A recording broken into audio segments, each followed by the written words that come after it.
101,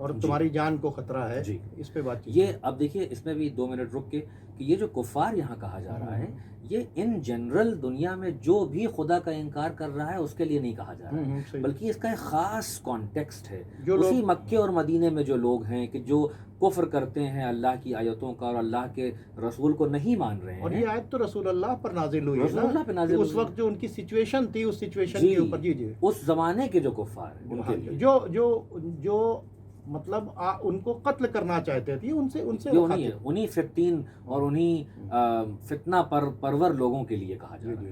اچھا اس کے بعد اگلی آیت یہ ہے سورہ مائدہ کی آیت نمبر 14. اور جن لوگوں کا کہنا ہے کہ ہم نصرانی ہیں ہم نے ان سے بھی عہد لیا اور انہوں نے بھی ہماری نصیحت یعنی انجیل کے ایک حصے کو فراموش کر دیا تو ہم نے بطور سزا ان کے درمیان عداوت اور بغض کو قیامت تک کے لیے راستہ دے دیا اور عنقریب خدا انہیں ان باتوں سے خبر کرے گا جو وہ انجام دے رہے تھے. یعنی وہ جو انجیل مقدس آسمان سے نازل ہوئی تھی اس وقت جن لوگوں نے اس انجیل کے مطابق ایکشن نہیں کیا اور اللہ کی اس عہد کو توڑ دیا اور اس حصے کو فراموش کر دیا، یہ ان کے لیے بات ہو رہی ہے جو کانسٹیٹیوشن کے خلاف چلے جائیں. پھر سورہ مائدہ کی آیت 51 بھی ہے اور 57 بھی ہے. 51 کہہ رہی ہے کہ ایمان والوں یہودیوں اور عیسائیوں کو اپنا دوست اور سرپرست نہ بناؤ کہ یہ خود آپس میں ایک دوسرے کے دوست ہیں اور تم میں سے کوئی انہیں دوست بنائے گا تو انہی میں شمار ہو جائے گا. بے شک اللہ ظالم قوم کی ہدایت نہیں کرتا. میں چاہوں گا ڈاکٹر صاحب اسے تھوڑا سا ایکسپلین یہاں پر کرتے چلیں، کیونکہ یہاں پہ اکثر یہ ہوتا ہے کہ بھائی دیکھیے عیسائیوں یہودیوں کو دوست نہ بناؤ یا انہیں سرپرست نہ بناؤ. اللہ نے یہ کہا ہے آگے ان کی نشانی ایک بتائی ہے. اسلام جو خود امن و آشتی اور دوستی اور محبت کا مذہب ہے وہ کیسے یہ کہہ سکتا ہے کہ فلاں کو دوست نہ بناؤ. ہاں اسلام نے فطری تقاضوں پہ بتایا ہے کہ کون دوستی کے لائق ہے کون نہیں ہے. اللہ کہہ رہا ہے ظالم قوم کی ہدایت نہیں کرتا، یعنی جس کے اندر بھی ظلم ہو، جور ہو، بربریت ہو، اللہ کے وعدوں کی پاسداری نہ ہو، اللہ نے جو لمٹس بنائی ہیں جو اس کو فراموش کر دیں یا اس کو رون دیں یا توڑ دیں تو ایسے لوگ دوستی کے ٹائرنٹ ہیں، جو ظالم ہیں، ایسے لوگوں سے دوستی تم کو خود ظالم بنا دے گی. مطلب یعنی کہ اگر آپ ان کو فالو کرو گے، دوست کے مطلب کہ ایک دوست دوسرے دوست کو فالو کرتا ہے. سرپرست بناؤ گے تو یعنی تم ان کے ظلم میں شامل ہو جاؤ. سرپرست کے مطلب وہ جیسا کہیں گے ویسا تم کرو گے. گارجین اگر بنا لیتے ہو تو ایسے لوگوں کو جو ظالم ہیں یہودیوں میں یا نصارہ میں ان کے ساتھ دوستی اس لیے بنا کی کہ تم اگر اس کو دوست بنا لو گے تو آگ بند کر کے ان کی باتوں کو مانو گے، جبکہ اللہ کا کانسٹیٹیوشن جو ہے اور گارجین پر ہے، اور اگر گارجین بناؤ گے تو ان کے اکارڈنگلی چلو گے. اور وہ لوگ ظالم ہیں تو اگر ظالم ہیں تو پھر لوگوں کے اوپر ظلم کریں گے. تو جو لوگ ظلم کر رہے ہیں ان کو دوست بنانے کے لیے منع کیا گیا ہے. یعنی دوست جب آدمی بنا لیتا ہے تو پورا ٹرسٹ کرتا ہے 100%. یعنی آپ اگر کسی ظالم سے دوستی کریں تو لامحالہ اس کے ظلم اور اس کی برائیوں کے اثرات آپ پر مرتب ہوں گے. تو کیا آپ چاہتے ہیں کہ سماج میں ظلم بڑھے کیونکہ آپ نے ظلم سے دوستی کر لی؟ اس میں سرپرست بھی کہا گیا ہے. سرپرست کہا گیا ہے جو آپ کا نگہدار ہو، جو آپ کا گارجین ہو، جو آپ کے اوپر حکومت کر رہا ہو. تو اس کے مطلب اپنے اوپر اپنا ولی نہ بناؤ، اپنا ولی کسی ظالم کو نہ بناؤ. اس کے اللہ ولی ہے، اس کا رسول اگر ہم کسی کو ولی بناتے ہیں تو اس کی باتوں کو مانتے ہیں.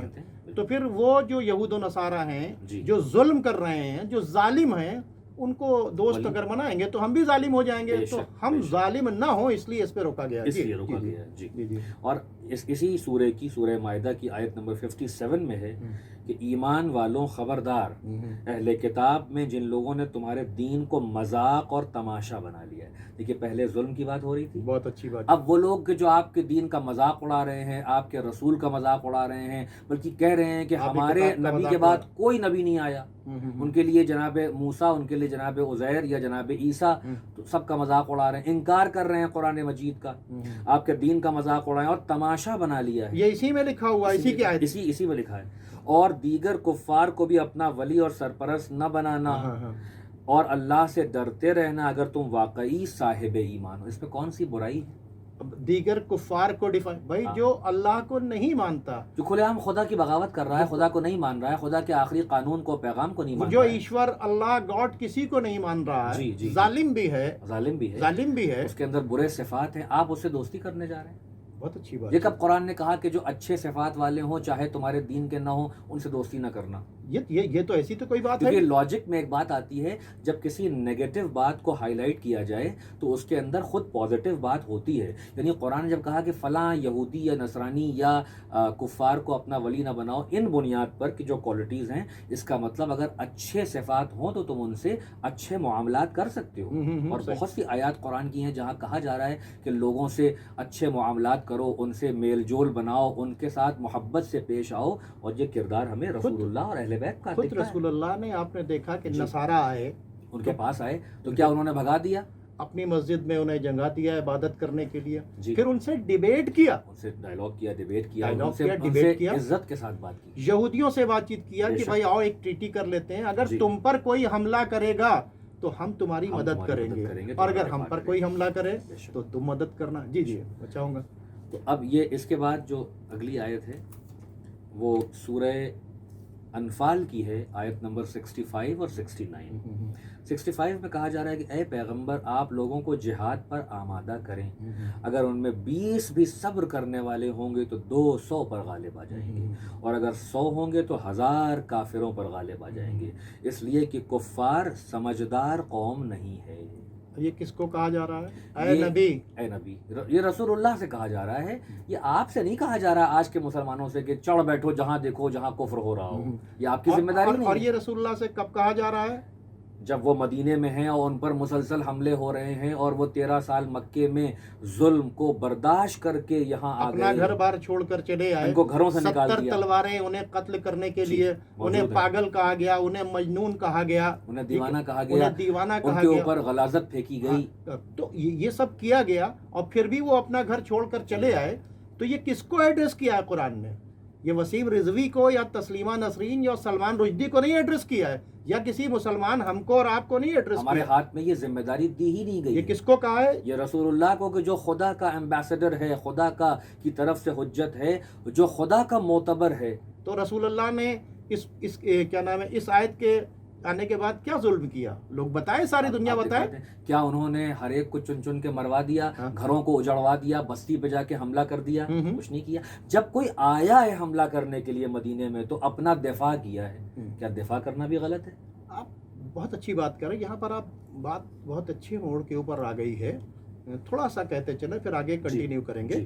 کہ ہم نے دیکھا کہ جو بدترین دشمن رسول اللہ کا، ابو سفیان اور اس کی بیوی ہندہ، ٹھیک ہے، یہ جس نے رسول اللہ کے چچا کا کلیجہ چبایا. جی ہاں، پوری سازش ان کو قتل. اب اس کے بعد جب رسول اللہ فتح مکہ کے وقت میں آئے ہیں تو اور وہ اس کو اریسٹ کر کے لایا گیا ہے.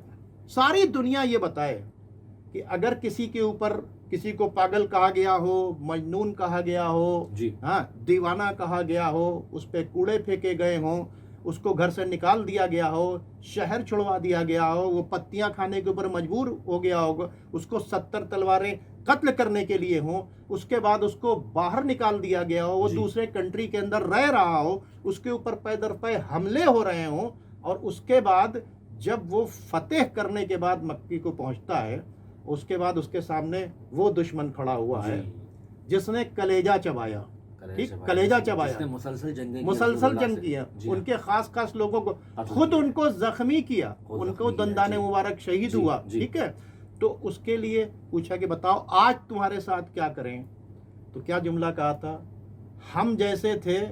اس دشمن نے کیا کہا؟ ہم جیسے تھے، ہم نے آپ کے ساتھ وہ کیا، اور آپ جیسے ہیں آپ میرے ساتھ. تو کیا کیا پیغمبر نے؟ آزاد کیا. جاؤ تو واجب القتل ہو لیکن تم کو آزاد کر دیا. یعنی اپنے آپ کو سب سے زیادہ مطلب یعنی رسول اللہ کو سب سے زیادہ تکلیف پہنچانے والے کو، ان کے چچا کا کلیجہ چبانے والے کو آزاد کیا ہے. یہ اسلام. پہلے دیکھو تو یہ پیغمبر کے اوپر نازل ہوئی آیت، تو پیغمبر نے کیا کیا ہے. جی میں چاہوں گا اگلی آیتوں کو کنٹینیو کریں. اور ورس نمبر 69 سورہ انفال کی، اس میں اللہ کہہ رہا ہے کہ بس اب جو مال غنیمت حاصل کر لیا ہے اسے کھاؤ کہ وہ حلال اور پاکیزہ ہے، اور تقوی الہی اختیار کرو کہ اللہ بہت بخشنے والا اور مہربان ہے۔ یہ مال غنیمت پر بار بار اعتراض کر رہے ہیں، بھئی یہ مکے اور مدینے کی جنگوں کی بات ہے، جنگ سے جو چیز حاصل ہوتی ہے پوری دنیا میں، آپ پوری ہیومن سویلائزیشن میں جتنی بھی جنگیں ہوئی ہیں، ابھی امریکہ اور انڈیا سے اگر جنگ ہو جائے اور انڈیا امریکہ کے اوپر قبضہ کرے تو اس کا جو مال ملے گا اسی کو مال غنیمت کہتے ہیں۔ وہ ساری پراپرٹی کیا کریں گے؟ آپ اسے کیا سمجھ رہے ہیں بھائی؟ یہ تو پرانا قانون ہے، اس پہ کون سی برائی ہے؟ کوئی ہم پر حملہ کرنے آیا، ہم نے اپنا دفاع کیا، اس دفاع میں وہ ہارا اور وہ بھاگا، تو جو سامان جو چھوڑ گیا ہم اس کے گھر جائیں گے واپس کرنے؟ کیا اسے کیسے؟ اور یہ کون کرتا ہے؟ یہ کون سا ملک کر رہا ہے؟ کوئی نہیں کر رہا۔ تو یہ سب مال غنیمت کو لے کر اتنا واویلا کیا جاتا ہے، مال غنیمت ہے کیا پہلے تو سمجھے۔ ایک تو یہ بھی نہیں معلوم ہے، اور پتہ نہیں کیوں یہ مال غنیمت سے کسی کی عزت اور بے عزتی کو جوڑ رہے ہیں کہ عورتوں کو اٹھا لو اور یہ کر لو۔ کیا بیوقوفی کی بات ہے! یہ وہ اسلام ہے کہ جس کے رسول نے مسلمانوں کی پوری لشکر کو خود ان کے وسیع اور خلیفہ بلا فصل امیر المومنین نے علیہ الصلوۃ والسلام نے اپنی فوج کو یہ کمانڈمنٹ دیا تھا، آرڈر دیا تھا کہ دیکھو جب بھی کہیں کسی سے جنگ ہو تو وہاں اس بستی کے پیڑ مت کاٹنا، اس بستی کی فصل کو خراب مت کرنا، بوڑھوں پہ حملہ مت کرنا، عورتوں پہ حملہ مت کرنا، بچوں پہ حملہ مت کرنا، کوئی بھاگ جا رہا ہو تو اس کو حملہ مت کرنا، معبد خانوں کو مت توڑ دینا۔ کیا یعنی اسلام قتال کے بھی اصول اور شرائط اور عادلانہ روش پر باقی ہے، اور بھاگنے والوں کا پیچھا مت کرنا، جو بھاگ جائے اسے پیچھا مت کرنا، جو سرنڈر کر دے اس کو قبول کرنا، اس کو مارنا نہیں۔ اتنے شرائط کے ساتھ تلوار اٹھانے کا حکم دیا، اور وہ بھی ان لوگوں کے ساتھ جو حملہ کر رہے ہیں۔ ہاں، یہ نہیں کہ خود جا کے حملہ کر دینا۔ بہت اچھی بات جی، میں چاہوں گا۔ اس کے بعد اگلی آیت ہے کہ سورہ توبہ کی آیت نمبر 5 ہے، پھر جب یہ محترم مہینے گزر جائیں۔ آپ جا کے دیکھ لیں زمانہ جاہلیت میں بھی عرب جو بے حد جنگجو قوم، اسلام سے پہلے بے حد جنگجو قوم، ذرا سی بات پر جنگ کرنے لگے، وہ بھی کچھ مہینوں کو محترم جانتے تھے، 4 مہینے ہیں، ان میں وہ جنگ اور قتال نہیں کرتے تھے۔ اس کے مطلب پہلے شان نزول دیکھنا پڑے گا کہ آیت آئی کب ہے، کس واسطے ہے۔ پھر جب یہ محترم مہینے گزر جائیں تو کفار کو جہاں پاؤ قتل کر دو۔ اس پر بڑا اعتراض ہوتا ہے کہ کفار کو جہاں پاؤ قتل کر دو، اور گرفت میں لے لو اور قید کر دو، ہر راستے اور گزرگاہ پر ان کے لیے بیٹھ جاؤ اور راستہ تنگ کر دو، پھر اگر توبہ کر لیں، یعنی توبہ کر لیں اور اسلام کو قبول کریں اور نماز قائم کریں اور زکوٰۃ ادا کریں تو ان کا راستہ چھوڑ دو کہ خدا بڑا بخشنے والا اور مہربان۔ میں چاہوں گا اس پہ تھوڑی سی روشنی ڈالیں۔ آپ دیکھیے کہ یہ اس پر جو ہے یہ اسلام کا دیکھیے ایک بہترین تخلیقی اور ایک تبلیغی پروگرام ہے کہ اگر کوئی پناہ مانگے تو اسے پناہ دو۔ پہلی بات تو یہ ہے ڈاکٹر صاحب کہ کچھ مہینے ایسے ہیں جو 4 مہینے ہیں جس میں جنگ نہیں ہوگی۔ رجب میں جنگ نہیں ہوتی، شعبان میں جنگ نہیں ہوتی، رمضان میں جنگ نہیں ہوتی، محرم میں جنگ نہیں ہوتی۔ تو اس کے مطلب وہ کچھ ایسے پیریڈ ہیں کہ اس میں اگر کوئی جنگ بھی چھیڑے تو ہم اس کے ساتھ کوشش کریں گے کہ جنگ نہیں ہو، اور اسلام نے اس کو ہم چھیڑیں گے نہیں۔ ہم چھیڑیں گے نہیں، اور اگر کوئی چھیڑتا ہے تو ہم کوشش کریں گے کہ جنگ ان مہینوں میں نہ ہو، ان محترم مہینوں میں جنگ نہ ہو۔ تو اب یہ کہ قرآن کہہ رہا ہے کہ جب یہ محترم مہینے گزر جائیں، یعنی وہ لوگ کہ جو ان محترم مہینوں کا احترام بھی نہیں کرتے تھے، یہ کفار وہ ہیں، آپ ان کی ہسٹری جا کے پڑھیں، لفظ کفر سے اتنا پریشان نہ ہو، یہ کوئی داغ اور کوئی دھبا نہیں ہے، اللہ کو نہ ماننے والے جو ایک اللہ کو وحدہ لا شریک کو، اس گاڈ کو، اس نراکار برہم کو جو نہ مانے، ایشور کو نہ مانے، اس کو ہم کافر کہتے ہیں۔ اور لفظ کفر عام طور سے ہم استعمال کریں، کوئی کسی قانون کو نہ مانے تو اس قانون کا کافر ہو جائے گا، جو اس کو مانے وہ اس کا مومن ہو جائے گا۔ مسلمان ہے، اگر نماز کا انکار کر دے تو نماز کا کافر ہے، وہ نماز کا کافر، روزے کا انکار کر دے تو روزے کا کافر۔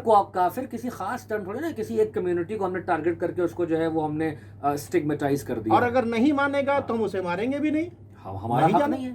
لیکن اگر وہ ہمارے اوپر چڑھائی کرے گا تو پھر تو ہماری ہمیں دفاع کرنا، ڈیفنس، جی ڈیفنس کرنا۔ تو یہ محترم مہینے یہ لوگ کیا کرتے تھے کہ یہ محترم مہینوں کا بھی لحاظ نہیں کرتے تھے، اور اس میں بھی بریچ آف کانٹریکٹ کرتے تھے، مسلمانوں کو چھیڑتے تھے، ان کو پریشان کرتے تھے۔ تو اسلام کہہ رہا ہے کہ جنہوں نے اتنا زیادہ تم پر زیادتی کیا ہے، ظلم کیا ہے، تم کو پریشان کیے ہوئے ہیں، تمہیں دین پر باقی نہیں رہنے دیتے ہیں، جب یہ محترم مہینے گزر جائیں کم سے کم تم ان مہینوں کا احترام کرو. وہ نہیں کر رہے ہیں ان مہینوں کا تو تم احترام تم کرو. کرو. اور اس میں ایک حکمت اور ہے, اس کو جا کے وسیم رضوی جا کے غور و فکر کریں اگر دماغ ہو ان کے پاس. 4 مہینوں میں مدت دے کے یہ بتایا کہ ممکن ہے 4 مہینوں میں کوئی سدھر جاؤ. کردار میں چینج آ جائے. یعنی اسلام نہیں چاہتا ہے کہ بات قتل و غارت تک بہت پہنچ اچھی جائے. بات ہے. اسلام کا مزاج یہ نہیں ہے کہ فوراً تلوار لے آؤ. تلوار آخری آپشن ہے.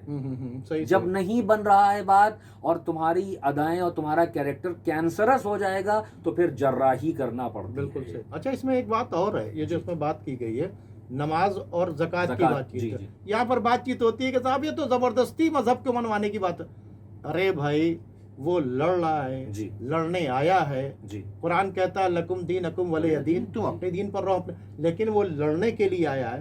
فار ایگزامپل کوئی شخص ہندوستان میں رہ رہا ہے جی, اور ہندوستان کے, ڈاکٹر صاحب اس پہ تھوڑا سا بحث کر لیجیے, صحیح, ہندوستان کے اندر رہ رہا ہے جی, اور ہندوستان کے قانون کو نہیں مانتا جی, اور بار بار ہندوستان کے قانون کو توڑتا ہے, صحیح, ٹھیک ہے, اور ہم سے آ کر جنگ بھی کرتا ہے, صحیح, ٹھیک ہے, ہندوستان کے قانون کو توڑ رہا ہے اور جنگ بھی کر رہا ہے, ٹھیک ہے. تو ایسے آدمی کے ساتھ کیا کیا جائے گا؟ ایک تو اس کو سزا دی جائے گی, بالکل سزا دی. اور اگر وہ ماننے کے لیے آمادہ ہو جائے تو اس سے کہا جائے گا کہ اب تم ہندوستان کے کانسٹیٹیوشن کو مانو گے, فالو کرو. تو جب اسلام کے ساتھ میں اس نے جنگ چھیڑ دی, جی, ٹھیک ہے, تو اب کیا اس سے اگر کہا جا رہا ہے ٹھیک ہے, اس کے مطلب کہ اب تم اب ہار چکے ہو, ایسی پوزیشن کے اوپر آ چکے ہو, تو تم پھر کیا کرو گے؟ ٹیکس بھی دو گے اور اللہ کو مانو گے بھی. تو جس طرح سے ایک قانون کے توڑنے والے کو, ٹھیک ہے, ہندوستان کے قانون کے توڑنے والے کو ہندوستان کے قانون کا پابند کیا جائے گا, بے شک, اسی طریقے سے وہ لوگ جو نہیں مانتے نہیں مان, لیکن اگر آپ سے لڑنے کے لیے آ گئے جی, تو اب آپ, ایک تو لڑائی ہوئی, آپ نے جو لڑتا رہا آپ نے اسے قتل کر دیا, اب جو بچا ہے, ٹھیک ہے, اور سرنڈر ہو رہا ہے, تو کن کنڈیشنز کے ساتھ میں سرنڈر ہوگا؟ یہی کہ وہ ہمارے قانون کو فالو کرے گا, ہاں, قانون کو وائلیٹ نہیں کرے گا, یا تو وہ اسلام کو قبول نہ کرے, وہ اس میں آزاد ہے. بالکل صحیح. نہیں آتا لڑنے کے لیے, کیا دقت تھی؟ اگر لڑنے کے لیے آئے ہو اور ہم نے تم کو گرفتار کیا, تم قیدی ہو, تو اب قیدیوں کے لیے بھی اسلام نے سلوک بتایا ہے کہ ان سے کس طرح ہیومن رائٹس قرآن نے 1400 برس پہلے بتائے. اب بھی تمہارے پاس آپشن ہے, یا اسلام قبول کرو, دعوت حق قبول کرو, دعوت رحمت قبول کرو. ابھی بھی سمجھ میں نہیں آتا ہے تو پھر تمہارا دین تمہارے ساتھ ہے. ہم تلوار گردن پہ رکھ کے کلمہ نہیں پڑھواتے. ہمارا صرف سب سے بڑا فوکس یہ ہے کہ ہم اس سے لڑنے کی بات چیت کرتے ہیں جو ہم سے لڑنے کے لیے آیا, بس اس سے لڑنے کی بات ہوتی ہی نہیں. وہ خدا کو نہیں مانے, وہ کسی دین کو نہیں مانے, وہ کچھ بھی کر رہا, آزاد ہے, آزاد ہے. ہاں, اگر وہ کسی اسلامی حکومت میں اس حکومت کے خلاف کام کرے یا وہاں کے امن کو بگاڑے, وہاں فتنہ پیدا کرے, تو پھر اس کی سزا ہوگی, اس کو پکڑا آپ یہ جائے گا. بتائیے, پینلٹی تو مکہ چھوڑ کر چلے آئے تھے مکہ نا, مدینے سے. اب مدینے میں کس کا نظام چل رہا تھا؟ اسلامی نظام ہے, حکومت اسلامی قائم. اس کو چیلنج کرنے کے لیے کون آئے؟ کفار و مشرکین آ رہے ہیں, چڑھائی کر رہے ہیں. اب جب یہ چڑھائی کر رہے ہیں تو پھر اور ان کو کیا کرنا پڑے گا؟ پھر ان سے ایک تو لڑنا پڑے گا, دوسرے بات اگر ان کو کر لیا تو ان کو فالو کرنا پڑے گا. اگر یہ سرنڈر ہو گئے, میں رہنا چاہتے ہیں, اگر ہمارے یا تو ہمارے نظام سے باہر چلے جائیں, آپ واپس مکے چلے جائیں. تو یہ تو مدینے کے اندر جو ساری چیز, جی میں چاہوں گا کہ اور چیزوں کو بھی کنٹینیو کیا جائے کیونکہ وقت بہت کم رہتا ہے اور ساری باتوں کو کرنا ہے. تو یہ آیت, اس آیت کے بعد ہم نیکسٹ آیت پہ آتے ہیں کہ اسی سورہ توبہ کی آیت نمبر 14, ان سے جنگ کرو, اللہ انہیں تمہارے ہاتھوں سے سزا دے گا اور رسوا کرے گا اور تمہیں ان پر فتح عطا کرے گا, اور صاحبان ایمان قوم کے دلوں کو ٹھنڈا کر دے گا. ٹھیک ہے, ہاں, یعنی جو لوگ لڑنے آ رہے ہیں انہی سے بات چیت, جو لوگ آپ سے لڑنے آ رہے ہیں, ان جو سے ہی آپ پہ بات چیت حملہ ہو کر رہی رہے ہے. ہیں. اس کے اچھا, بعد سب سے بڑی بات ہے, سب سے زیادہ بات سورہ توبہ کی جا رہی ہے. ارے پوری سورہ توبہ پڑھو تو کہ بھائی کس سے جنگ کی بات ہو رہی ہے, کہ اپنے حساب سے چھاٹ کر ایک آیت نکالنا. مدنی سورہ ہے, مسلسل جنگیں ہو رہی ہیں, پریشان کر دیا ہے لوگوں نے. پہلے بات اس سورے کا شان نزول دیکھو, شان نزول دیکھیے. اللہ جو ہے اس اللہ نے عذابناک دکھائی دے رہا ہے, اس پرمیشن کو کیوں دیا ہے, اس کے پیچھے فیکٹرز ہیں. اللہ نے 13 سال مکے میں کیوں نہیں کہا؟ آپ نے ایک ایک آیتیں نکالی اس میں سے جی۔ جو آپ کے مطلب کی دکھی اور اور آپ نے لکھا کہ آج کے اس کے اندر ہاں، ارے جو بات رسول اللہ سے کہی جا رہی ہے نہ کہ مسلمانوں سے کہی جا رہی ہے، مسلمانوں آپ کے اس کو ہاتھ میں قانون کب دیا اللہ کب نے؟ دیا اللہ نے؟ بہت اچھی بات ہے۔ اس کے بعد سورہ توبہ کی آیت نمبر 23، اس میں اللہ کہہ رہا ہے کہ ایمان والوں خبردار اپنے باپ دادا اور بھائیوں کو اپنا دوست نہ بناؤ اگر وہ ایمان کے مقابلے میں کفر کو دوست رکھتے ہوں، اور جو شخص بھی ایسے لوگوں کو اپنا دوست بنائے گا وہ ظالموں میں شمار ہوگا۔ کتنی کلیئر بات ہے، کتنی کلیئر کٹ بات ہے۔ اگر ہم ہندوستانی ہیں جی، اور میرے ماں باپ مان لیجئے کہ ہمارے ماں باپ دشمن ملک کو دشمن ملک کے ساتھ میں فالو جڑے کرتے ہوئے ہیں، تو ان کیا کو ہم اپنے فالو ماں کر باپ رہے کو ہیں، سے دوستی رکھیں گے؟ تو پھر یہ کتنا کلیئر کٹ۔ کانسٹیٹیوشن کے خلاف جو چلا جائے، اس کے مطلب اسلام میں ہے، جی، ٹھیک ہے، اور اسلام کے خلاف بات کر رہے ہیں تو یہ تو ماں باپ کے بارے میں بھی کہا گیا ہے۔ اور یہ قرآن کا یعنی آپ دیکھیے کتنا عادلانہ نظام ہے کہ اگر تمہارے بھائی اور ماں باپ بھی ہوں ہاں، تو تمہیں ان کے کفر کی پیروی نہیں کرنا ہے، ان کے ظلم کی پیروی نہیں کرنا ہے۔ تو اب اگر اللہ کو تم مانتے ہو تو اللہ کے کانسٹیٹیوشن کو جو توڑ رہا ہے یا اس کو نہیں مان رہا، بات دوسری ہے۔ اگر ان لوگوں کو جو ڈیمیج کر رہے جی، ہیں، توڑ رہے ہیں، جی، لڑنے کے لیے آ رہے ہیں، ان کے ساتھ اگر تمہارے ماں باپ بھی شامل ہو جائیں، اس کے مطلب ہندوستان کا جو دشمن ہے اگر اس کے ساتھ میں آپ نے دوستی کی ہوئی ہے تو پھر یا آپ کا دامن داغ سے اور بچے گا اگر نہیں۔ آپ کے ماں باپ نے بھی دوستی کر رکھی ہے، جی، تو آپ انکوائری میں پھنسیں گے آپ بھی، ہاں، تو اس لیے آپ ان کے ساتھ میں بھی آپ یہ اپنے رابطے کو نہیں اس رکھیں گے۔ لیے جی، کہ قانون سے جو بھی مخالفت کرے گا، یہ قانون کی کتاب ہے، یہ اللہ قانون کے قانون الہی کی ہے، کتاب ہے۔ یہ حیات کا قانون ہے، زندگی جینے کا طریقہ ہے، اس سے بہتر کوئی قانون اس روئے عرض پہ نہیں آیا، آخری قانون آیا ہے، اور یہ پیغمبر پر نازل اور ہوا، یہ پیغمبر پر نازل، اور پیغمبر نے اس پیغمبر کی جو سچویشن تھی اس عملی، سچویشن جی، کے اوپر، جس سچویشن کے اوپر یہ آیت تھی وہ سچویشن جب بھی آئے گی تب یہ امپلیمنٹ ہوگا۔ یعنی اس میں ایک بڑی اچھی بات ہے کہ آپ کسی ٹیکسٹ کو اس کے ہسٹوریکل بیک گراؤنڈ سے جدا کر کے نہیں دیکھ بہت سکتے، اچھی بات۔ آیات کا پس منظر دیکھنا ضروری ہے کہ کس سچویشن میں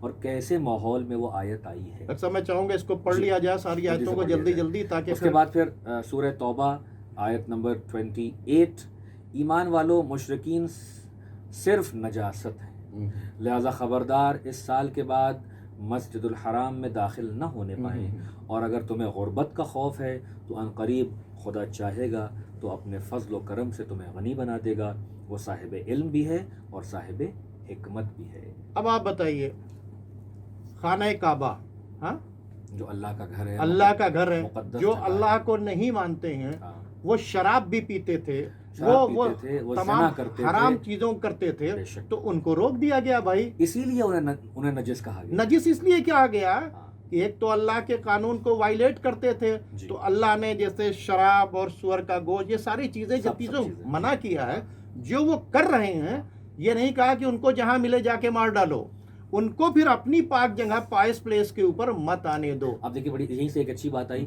قرآن نے یہ کب کہا کہ اگر وہ شراب پی رہے ہوں تو ان کے شراب خانوں کو توڑ دو، ان کے منہ سے بوتل چھین لو، ان کی شراب بند کر دو۔ یعنی حکومت اسلامی کے باہر اگر وہ رہتے ہیں، حکومت اسلامی میں تو شراب نہیں آئے گی نا، لیکن اگر وہ کسی اور ملک میں رہتے ہیں جہاں پہ شراب عام ہے اور وہ پی رہے ہیں، تو کیا آپ کی ذمہ داری ہے کہ آپ اسے شراب چھین لیں گے؟ بھائی اگر کوئی اسی پلین میں، ایروپلین میں آپ کے بغل والا شراب پیتا ہے، آپ نہیں پیتے، تو کیا آپ کی یہ قرآن نے کہا ہے کہ آپ اس کا ہاتھ پکڑے اور گلا پکڑ لیں اس کا کہ ہم تو شراب نہیں پینے دیں گے؟ تو اسی طریقے سے مسجد میں جو پینے والا آئے گا اسے پرمیشن نہیں دیں گے۔ کوئی آدمی مندر میں گوشت لے کے بیٹھ جائے تو اسے کوئی نہیں کھانے دے گا۔ حتیٰ کہ آفیسز میں اگر کوئی شراب پی کے آتا ہے اور اس کے منہ سے بھپکا آ رہا ہوتا ہے تو متمدن دنیا اسے اچھی نگاہ سے نہیں دیکھتی، ڈسکریج کرتی ہے کہ کارپوریٹ ورلڈ میں شراب پیے کیوں آئے ہیں آپ۔ یعنی ایک طرف اللہ کے قانون کو ماننے کی بات چیت کر رہے ہیں، جی، اور ایک اللہ کا گھر ہے خانہ کعبہ، وہاں کے مقدس گھر ہے، وہاں کے اوپر وہ لوگ جو اللہ کے قانون کو توڑنے والے ہیں، جو نجس ہیں، جو شراب پیتے ہیں، جو مطلب حرام چیزوں کو کرتے ہیں، حرام کا، ان کو روکنے کی بات چیت کی گئی۔ جی جی ٹھیک ہے۔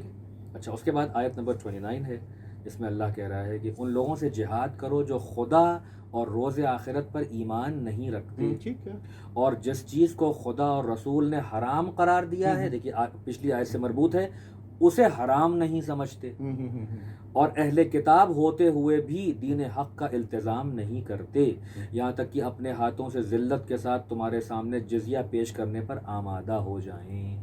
بہت اچھی بات، میں چاہوں گا اس کو تھوڑا سا ایکسپلین اب دیکھیے یہ اللہ کہہ رہا ہے کہ ان سے جہاد کرو جو روز آخرت پر ایمان نہیں رکھتے، یعنی جو قیامت قتال کا لفظ نہیں ہے، جہاد کہا گیا ہے۔ جہاد میں اور قتال میں بہت فرق ہے۔ بہت اچھی بات۔ جہاد جو ہے وہ تلوار ہی سے نہیں ہوتا، اور سب سے بڑا جہاد جہاد بن نفس ہے، جس کو جہاد اکبر کہا گیا ہے، دا گریٹر جہاد، اور لیسر اور چھوٹا جہاد ہے تلوار والا، یا زبان سے جہاد، یا کردار سے جہاد، یا قلم سے جہاد، یا اچھائیوں کی طرف بلانے سے جہاد، برائیوں کی طرف روکنے سے جہاد۔ یہ بھی جہاد تو کی قسم ہے، تلوار سے جہاد وہ قتال ہے۔ اس سے ہے جو آپ کے سامنے تلوار لے کر آئے، یعنی جو ہمارے سامنے اپنی آرمز اینڈ ایمیونیشن سے لیس ہو کر آئے، ہمیں مارنے کے لیے آئے۔ بھائی ہمارے سامنے وہ بندوق اور توپوں کے لیے کھڑا ہے تو کیا ہم اس کے سامنے جو ہے وہ اچھی بات کریں گے؟ ہاں، ہم اس کو سمجھائیں گے، جیسا کہ ہوا کہ بھائی جنگ مت کرو، اس کا فائدہ نہیں ہے، لیکن اگر وہ ہم پہ حملہ کر دے تو کیا ہم سب سامنے کھڑے ہو جائیں کہ جی ہم کو مار دیجئے؟ ہم تو خالی زبان سے نصیحت کر سکتے ہیں، ہم کو ختم کر ہمیں دیجئے۔ جو جنگ دکھائی دیتی ہیں اسلام کی، جی، آمنے سامنے فورسز بھی آ گئی، دونوں سامنے آ گئی، پھر بھی ان سے پوچھا گیا کہ بھائی ہم سے لڑنے کیوں آئے ہو؟ ہم نے تمہارا کیا لیا ہے؟ اگر کچھ لیا ہے تو تمہیں واپس کرتے ہیں، تم اپنے یہاں چلے جاؤ۔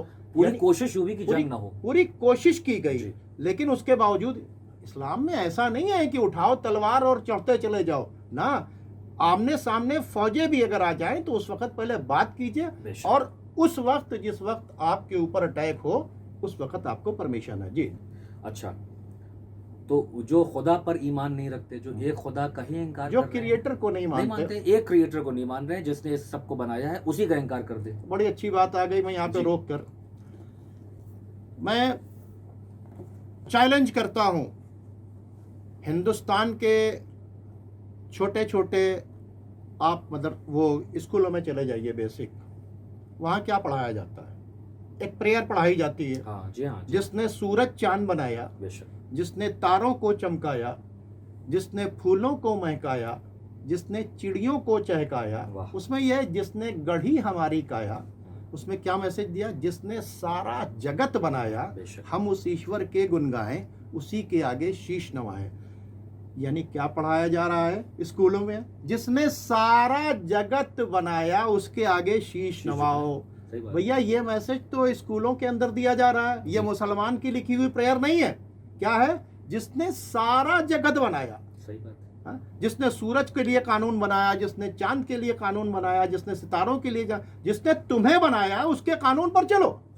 یہی اس سے یعنی اب اگر محبت ہے۔ اب اگر یہ پریئر اس بات تو کہہ رہی ہے کہ جس نے سارا جگت بنایا، اس کے آگے شیش نواؤ، یعنی اس کو مانو اور اس کے قانون کے اوپر عمل کرو۔ اور اگر یہی بات اگر مسلمان کہہ دے کہ اس کائنات کا بنانے والا ایک پروردگار ہے، اس نے یہ قانون بھیجا، اس نے ریپرزنٹیٹیو بھیجے، ہر جگہ بھیجے، یعنی اس نے ریپرزنٹیٹیو اگر دیکھا جائے تو عیسائیوں میں بھی بھیجے، یہودیوں میں بھیجے، ہر مذہب کے ماننے والوں ہندوستان میں بھی بھیجے، تو ہندوؤں کے اندر ہی بھیجے۔ اس نے 1,24,000 جو ریپرزنٹیٹیو بھیجے ہیں، وہ کس کے ریپرزنٹیٹیو ہیں؟ اس کے، کس لیے آئے تھے؟ کہ اس کے قانون کو مانو۔ یہی بات تو پروفٹ محمد نے کہی، اور یہی بات پروفٹ محمد کے ذریعے اللہ نے کہی کہ جس نے سارا جگت بنایا اس کے قانون کو مانو۔ تو ایمان والا وہی ہوگا جو اس کے کانسٹیٹیوشن کو، اس کے قانون کو مان رہا ہے۔ اور اس کے قانون میں یہ صاف صاف یہ ہے کہ جو اس کو بھی نہیں مان رہا ہے، اس سے تب تک نہیں لڑو جب تک وہ تمہاری جان کے لیے خطرہ نہ بن اچھی بات جائے۔ آپ نے کہی۔ کوئی کہہ سکتا ہے جو سیٹنک مائنڈ کا ہے، شیطانی دماغ کا ہے، وہ صرف اس آیت کو نکالے گئے، دیکھیے کہا جا رہا ہے کہ جو اللہ کا انکار کرے اور قیامت کا انکار کرے اسے جہاد کرو، جبکہ وہ یہ بھول رہا ہے کہ یہ ایک آیت نہیں ہے، اس کے پیچھے بہت سی آیات ہیں، یہ پورا نیٹ ورک ہے آیات کا۔ آپ کو ہر آیت کے پیچھے پس منظر اور آپس میں کنیکٹ کر کے دیکھنا ہوگا۔ یہ نہیں کہا جا رہا ہے کہ جو اللہ کا انکار کرے اسے جہاد کر دو، بلکہ وہ لوگ کہ جو انکار بھی کرتے ہیں، قیامت کو بھی نہیں مانتے ہیں، کانسٹیٹیوشن کے خلاف بھی جاتے ہیں اور فتنہ بھی پیدا کرتے ہیں، تم پر حملہ بھی کرتے ہیں، تم کو گھروں سے نکال دیتے ہیں، تمہیں نماز نہیں پڑھنے دے رہے، تمہیں روزہ نہیں دین کا مذاق اڑا رہے ہیں، تمہارے دین کا مذاق اڑا رہے ہیں، سماج میں فتنہ پھیلا رہے ہیں، انتشار پھیلا رہے ہیں، لوگوں کی جان اور مال کو لوٹ رہے ہیں، برباد کر رہے ہیں، ایسے لوگوں جب تم پر حملہ کرنے آئے تو پھر سماج کا دفاع کرو، لوگوں کا دفاع کرو، امن و آشتی کو قائم کرو، حق کے لیے کھڑے ہو جاؤ۔ تو گورنمنٹ بھی تو یہ کہتی ہے کہ دنیا کا ہر تہذیب یہی کر رہی ہے، گورنمنٹ بھی یہی بات کہتی ہے کہ جو لوگ قانون کا پالن نہیں کر رہے ہیں، نیوسنس کریٹ کر رہے ہیں، سماج میں جو ڈسٹربنس پیدا کر رہے ہیں، ان کے خلاف آپ اویئر ہوئیے، ہمیں رپورٹ کیجیے، یہ کیجیے، ساری چیزیں۔ ابھی آج 10 بجے سے الہ آباد میں کرفیو لگے گا، ایک صاحب کہیں میں تو نکلوں گا، اور یہ قانون ہے کہ جو ڈی ایم کو آرڈر آیا ہے آپ کو فالو کرنا ہے اسے، آپ کا دین کہہ رہا ہے کہ آپ جہاں رہتے ہیں وہاں کے قانون کو فالو کرو، اور یہ اللہ کی طرف سے بھی یعنی یہ ہے اپنی جان کی حفاظت کرو، دوسروں کی حفاظت کرو، قانون کو فالو کرو۔ ابھی آپ باہر نکل جائیں پھر کیا ہوگا؟ پولیس والے ماریں گے، پولیس آپ کو پکڑ لے، پینالٹی دے، آپ کو جیل بند کرے، تو آپ کہیں یہ دیکھیے یہ ظالم ہے، یہ ہم پر ظلم کر رہے ہیں، دیکھیے ہم پہ ظلم کر رہے ہیں۔ آپ نے خود کیا کیا؟ انیشیٹو کس نے لیا؟ قانون کس نے توڑا؟ اسی طرح کفار مکہ نے قانون توڑے ہیں تب ان کو جواب دیا جا رہا ہے۔ اچھا، اس کے بعد سورہ توبہ کی آیت نمبر 37 ہے۔ سب سے زیادہ سورہ توبہ پر، پوری سورہ توبہ کیوں نہیں پڑھ لی لوگوں نے؟ ایمان والوں، تمہیں کیا ہو گیا ہے کہ جب تم سے کہا گیا کہ راہ خدا میں جہاد کے لیے نکلو تو تم زمین سے چپک کر رہ گئے؟ کیا تم آخرت کے بدلے زندگانی دنیا سے راضی ہو گئے ہو؟ تو یاد رکھو کہ آخرت میں اس متاع زندگانی دنیا کی حقیقت بہت قلیل ہے۔ اور اس میں ایک اور جو آیت ہے، اصل میں یہ 37 آیت ہے کہ محترم مہینوں میں تقدیم اور تاخیر کفر میں ایک قسم کی زیادتی ہے، یعنی اس کو بڑھا دینا یا گھٹا دینا، جس کے ذریعے کفار کو گمراہ کیا جاتا ہے کہ وہ ایک سال اسے حلال بنا لیتے ہیں، دوسرے سال حرام کر دیتے ہیں۔ یعنی عرب قبائل جو تھے وہ بھی 4 مہینوں کو محترم جانتے تھے، مگر یہ اتنے ضدی اور جنگجو تھے کہ لڑنے اور قتل کرنے اور خون بہانے کی شوق میں یہ حرام مہینوں کو بدل دیا کرتے تھے۔ 360 ایک خدا کو نہیں ماننے والے تھے، 360 خداؤں کو ماننے والے، شرک میں ڈوبے ہوئے، لوگوں کو قتل کرنے والے، بچیوں کو زندہ گاڑ دینے والے، عورتوں کو جانوروں سے بدتر سمجھنے والے ایسا کرتے ہیں۔ یہ ان کے لیے بات چیت کی جا رہی ہے، ان سے لڑنے کو کہا گیا ہے کہ جب یہ ایسے بد کردار اور ایسے بد تینت اور ایسے فتین جب تمہیں سکون سے نہ رہنے دیں تو پھر ان کا جواب دو، یہ کہا گیا۔ اچھا، تاکہ جتنی خدا نے حرام کی ہے اور حرام خدا بھی حلال ہو جائے، ان کے بدترین اعمال کو ان کی نگاہ میں آراستہ کر دیا گیا ہے، اور اللہ کافر قوم کی ہدایت نہیں کرتا ہے۔ پھر وہی بات ہو گئی، جو انکار کر رہا ہے اس کی بات چیت ہو رہا ہے، یعنی سارے جگت کے بنانے والے کا قانون کے بجائے جو ہے اپنے حساب سے چلنے والا۔ جب آپ نے اس ایک اللہ سے ہدایت نہیں لی ہے تو پھر آپ کی ہدایت کیوں ہوگی؟ ارے اس کے مقابلے آپ نے 360 خدا خود بنا لیے، یعنی کریٹر کے مقابلے میں کریٹر بنا لیں، اور ایک نہیں 360 بنا لیں، اور پھر آپ اس پہ ڈٹے رہیں کہ آپ بھی اس کو مان لیجیے کہ ایشور ایک نہیں ہے 360 ہے، آپ بھی مانیے۔ رسول اللہ سے کہا کہ ہم 361 مان لیں گے مگر ہمارے خدا کو برا نہ کہیے۔ اچھا، پھر سورہ توبہ کی ورس نمبر 58 ہے، جس میں کہا گیا ہے کہ اور انہی میں سے وہ بھی ہیں جو خیرات کے بارے میں الزام لگاتے ہیں کہ انہیں کچھ مل جائے تو راضی ہو جائیں گے اور نہ دیا جائے تو ناراض ہو جائیں گے۔ واہ واہ واہ واہ۔ اچھا، یہ بڑی اچھی بات ہے۔ دیکھیے، اس میں آپ کسی کو کے لیے کار خیر کریں، چیریٹی کریں، اگر وہ کوالیفائڈ نہیں ہے، اس لائق نہیں ہے کہ اس کو صدقہ یا خیرات یا اس کی مدد کی جائے، تو ظاہر سی بات ہے کہ وہ آیا تھا لینے کے لیے اور آپ نے اسے ریجیکٹ کیا کیونکہ وہ اس لائق نہیں تھا، اس سے زیادہ مستحق کوئی تھا، تو نیچرلی اس آدمی کو تو برا لگے گا، کیونکہ جس کی نیت میں کھوٹ ہے کہ وہ بلا وجہ پیسہ اینٹھے، ان کے لیے کہا جا رہا ہے۔ یعنی ریلیجس چیریٹی، جیسے جیوز ہیں وہ اپنی کمیونٹی میں چیریٹی کرتے ہیں، اب مسلمان کہیں کہ مجھے ملنا چاہیے، کرسچن ہیں اپنی کمیونٹی میں کر سکتے ہیں، کرتے ہیں، اگر وہ دوسروں کو دیتے ہیں تو اچھی بات، قانون ہے کہ ہاں ہم دیں گے، سوال نہیں ہے، لیکن ان کے ہاں انٹرنل قانون الگ ہے۔ اسی طریقے سے مسلمانوں کے پاس جو زکوٰۃ ہے وہ کس کا؟ غریب، وہ اپنے مسلمان، ان لوگوں کا رائٹ ہے، جو غریب طبقے ہیں ان کی، اور اسلام میں